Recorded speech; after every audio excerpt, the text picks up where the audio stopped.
गीता तत्व चिंतन 9वां अध्याय 9:3 प्रवचनकार स्वामी आत्मानंद। अर्जुन, निष्कपट होने के कारण ज्ञान का अधिकारी तुझे ही मैंने देखा है। अर्जुन, तुम्हारे में तनिक भी असूया वृत्ति नहीं है। इसका मतलब क्या हुआ? पांचों पांडवों में श्रेष्ठ अर्जुन है, कौरवों में श्रेष्ठ अर्जुन, सभी भक्तों में भी यह अर्जुन ही श्रेष्ठ है। इसका मतलब यही तो हुआ कि अर्जुन कितना बड़ा भक्त था, वह कितना ऋजु था। नाम भी है अर्जुन। अर्जुन वह होता है जो ऋजु हो, जिसमें ऋजुता है वह अर्जुन है। ऋजुता का मतलब होता है सरलता, जिसमें कपट नहीं है वह ऋजु होता है और उसी का नाम है अर्जुन। जैसे भगवान श्री रामकृष्ण कहते हैं, देखो भगवान को पाने के लिए निष्कपटता चाहिए, एक बच्चे के समान सरलता चाहिए। जो निष्कपट है, जो सरल है, उसके लिए भगवान को पाना सहज है।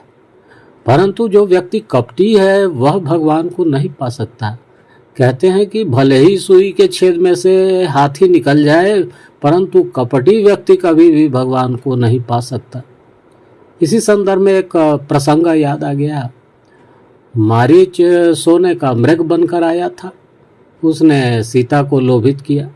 सीता जी ने जब श्री राम से कहा कि इसकी चमड़ी बहुत सुंदर होगी, इस मृग का वध कर आप मुझे ला कर दीजिए। प्रभु दौड़ते हैं, मारीच भागता है। मारीच दौड़ता चला जाता है, पर बीच बीच में मोड़कर भी देख रहा है। प्रभु को देखता है और भागता है। प्रभु तीर धनुष पर चढ़ाकर उसके पीछे भाग रहे हैं। भागते भागते प्रभु ने पूछा नेत्रों ही नेत्रों में, मारीच तुम भाग क्यों रहे हो? जब मेरे पास यहाँ पर आए थे तब फिर मुझे देखकर भाग क्यों रहे हो? मारीच ने भागते ही भागते नेत्रों से उत्तर दिया, महाराज आया तो था आपको पाने के लिए, पर जब मैं आपके आश्रम में पहुंचा और जब मुझको मालूम पड़ा कि आपको पाने की एक शर्त है और मैंने देखा वह शर्त तो मुझसे निभेगी नहीं, इसीलिए महाराज मैं भागकर जा रहा हूं। क्यों, कौन सी शर्त तुमने सुन ली?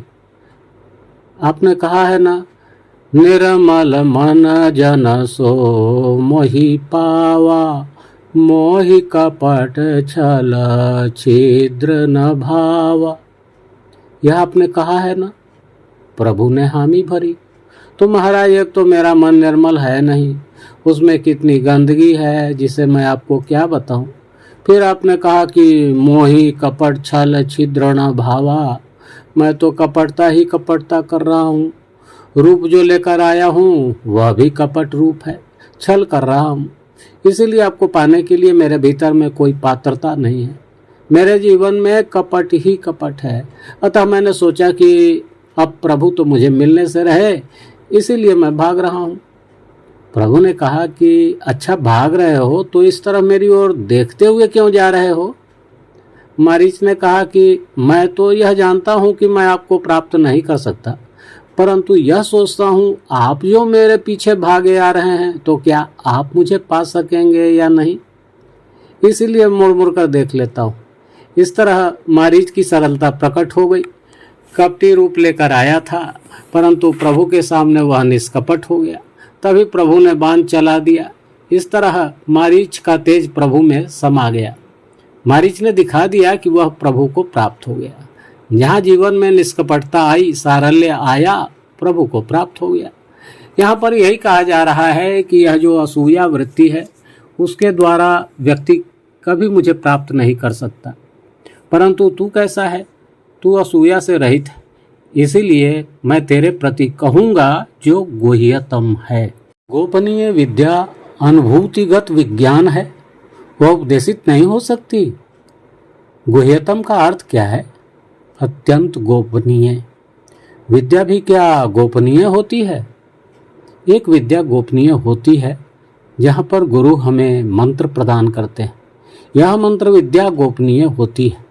जब गुरु मंत्र देते हैं तब कहते हैं किसी से भी अपना मंत्र नहीं कहना। क्यों कहते हैं? क्योंकि वह अत्यंत पवित्र है, पावन करने वाला मंत्र है। यदि उसका उच्चारण किसी दूसरे व्यक्ति के समक्ष कर दें तो शायद हो सकता है दूसरा व्यक्ति उसे ठीक ढंग से न समझे, उसकी आलोचना कर दे। इसीलिए यह जो ज्ञान है वह मंत्र के समान पवित्र है, वह गुह्यतम है। पर क्योंकि तू असूया से रहित है, इस ज्ञान को पाने का अधिकारी है, इसलिए अपनी अनुभूति के साथ मिलाकर ज्ञान और विज्ञान सहित तुझे कहूंगा। आप लोगों को श्री रामकृष्ण का वह चुटकुला सुनाया था, विशेष ज्ञान को विज्ञान कहते हैं। इसे ऐसे समझ ले, जिस ज्ञान को अपनी अनुभूति में उतार लिया जाए वह हो जाता है विज्ञान, अर्थात विशेष रूप से उसका अनुभव कर लेना। शंकराचार्य ने गीता भाष्य में टीका लिखते समय यही कहा है, विज्ञानम स्वानुभव संयुक्तम, अनुभूति के साथ। एक ज्ञान मुझे मिला पढ़कर या गुरुमुख से श्रवण कर, उस ज्ञान पर मैंने चिंतन करना आरंभ किया, उसे अपने जीवन में उतार लिया, उसकी अनुभूति कर ली, तो वह विज्ञान बन जाता है। श्री रामकृष्ण ज्ञान, विज्ञान और अज्ञान के संबंध में कहा करते थे।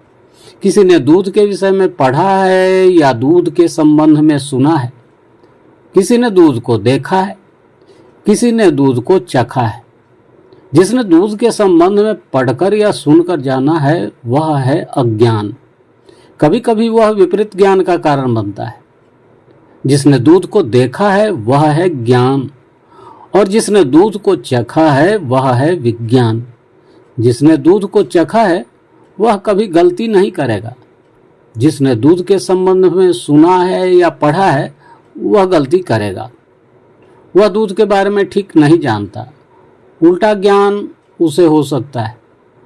यहाँ एक अंधा भिखारी एक आंख वाले मित्र से कहता है कि यह तो बड़ी टेढ़ी खीर है, तुमने कैसे खाई होगी? तो श्री रामकृष्ण कहते हैं कि पढ़ सुन कर हम जो ज्ञान पाते हैं वह केवल अज्ञान ही नहीं है बल्कि विपरीत ज्ञान भी है। अच्छा, जिसने दूध को देखा है वह भी गलती कर सकता है।